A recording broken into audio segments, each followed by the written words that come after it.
Hello, everyone, and welcome to another episode of the Arctic Pauper Show. This week, I'm going to be taking a look at Blue-Green Threshold. Some of you might remember it in Legacy, but it's made its way into Pauper now that Nimble Mongoose is legal. So, what is Blue-Green Threshold? Well, it's basically just, a blue-green kind of tempo-ish control deck, and the win conditions are based around Werebear and Nimble Mongoose. And of course, it gets the name Threshold from their abilities that utilize Threshold. You have cards like Thought Scour to get cards into the graveyard fast, as well as a bunch of cantrips. Things like Brainstorm and such. And when I first played this deck in Legacy, when I was playing with friends one day, um, the deck did not have access to Delver back then. I don't quite remember what the other win condition was besides Werebear and Nimble Mongoose, but getting the addition of Delver makes this deck actually quite good. The cool thing about this deck as well is that you get to utilize something like Rune Snag because of Thought Scour. So after the first Rune Snag goes to the grave, Rune Snag can sometimes be a quite easily more castable just straight up counter spell. But instead of me going into the ranting, let's just get into the deck list. So first up are the creatures, which are Delver's Secrets, Werebear, and Nimble Mongoose. Originally, the deck list I looked at only had 3 Werebear, but I've been testing 4 for a while, and that's pretty much the one that I'm comfortable with. I think that you just want to maximize on your threats because each threat is so easily killable. Yes, I know Nimble Mongoose has Shroud, but it's not hard to block it with, let's say, Affinity, because they have all their 4/4s. It's not hard to block it with any type of green deck that has pump spells. Spire Golem is in Delver, etc., etc. So that's what I do. As far as the lands go, you have Evolving Wilds and Thornwood Falls as your mana fixers. You have 1 forest because that's all you need. You're only casting 2 different green spells. And 9 islands. You only need 18 lands because you don't really need many lands to function, but you kind of play the 18th land just to play kind of an extra fetch land.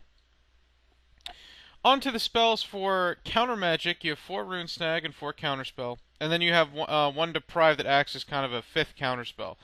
You could play a main deck Dispel, but I've been okay with Deprive so far. For cantrips, you have Brainstorm, you have Ponder, and you have Preordain. Brainstorm is quite important in this deck because it's very, very important that you flip Delver.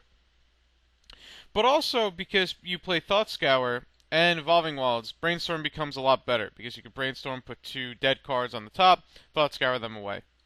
The deck is supposed to play Mental Note.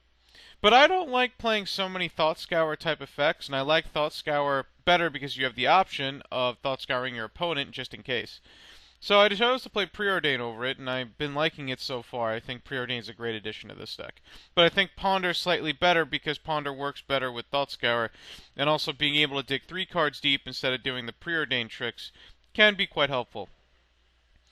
You then also have 1 Gush, just as a quick free draw too. And then you have 1 Una's Grace to filter out all the dead lands that you draw later. And to round out the deck list, you have Vapor Snag. Vapor Snag is just great. It's a good tempo spell. Although it just bounces a creature, the fact they lose 1 life is actually quite potent in this deck. So that's the main deck. It's pretty stock to what people have played in the past. As far as the sideboard is basically the stock sideboard. 3 Dispels for, burn or any control type matchup. 3 Stormbound Geist against Edict effects. It's okay against Delver, but it's not great. To be good against Delver, you really have to use it with Piracy Charm, which I'll get to in a minute. Because Spire Golem just blocks him all day, even when he's a 3/3, so, Piracy Charm is great because, in fact, I think it's better than Gut Shot. 1, because I think it's mainly for Delver. I haven't really found any other matchups for it. The Island Walk can be very relevant, of course. The +2/+1 is the most relevant, killing their Spellstar Sprite or their Delver or their Fairy Miscreant, I think is the name. Or pumping one of your creatures, namely, the Delver or the Geist, to kill a Spire Golem. And also making a player discard a card is not the worst. Then you have 4 Moments Peace, which is just great against any aggro matchup, such as Boggles, Stompy, etc. You can also mill it into the grave with Thought Scour, so it works there. And then to naturalize, to also deal with things like Spire Golem or just any enchantments or artifacts you may come across. As you may notice, dealing with 4/4s can be a problem, so having Naturalize to slow down Affinity as well as having Moment's Peace can also be good. Can also be decent against Tron, destroying their chromatic effects or their prophetic prisms before they get to utilize them. So that is the deck.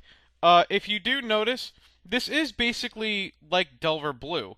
It's just instead of playing Spire Golems, you have Werebears. Instead of playing Ninja the Deep Hours, you have Nimble Mongoose. You know, instead of playing Spellstar Sprite, you have Rune Snag. Instead of playing Fairy Miscreant, you have, Thought Scour. Um, is this deck better than Delver Blue? Should you play this deck over Delver Blue? Well, I think this deck might have a better chance against some decks than Delver Blue because there are some decks that are overly prepared for Delver Blue, but this deck attacks in kind of a different way than Delver Blue does. So, I'm going to be covering some rogue decks for the next few articles, and I'm going to be showing you that there are times to play the rogue decks, and you will get a lot of good wins. And then there will be times where you really maybe shouldn't play the rogue decks because the decks that it loses to, the staple decks of the format that it loses to, might be too prevalent and might be too popular at the time, so you might not play this deck. But, of course, I'm going to run this through a league. We're going to see what happens. And, yeah, let's see. See you then.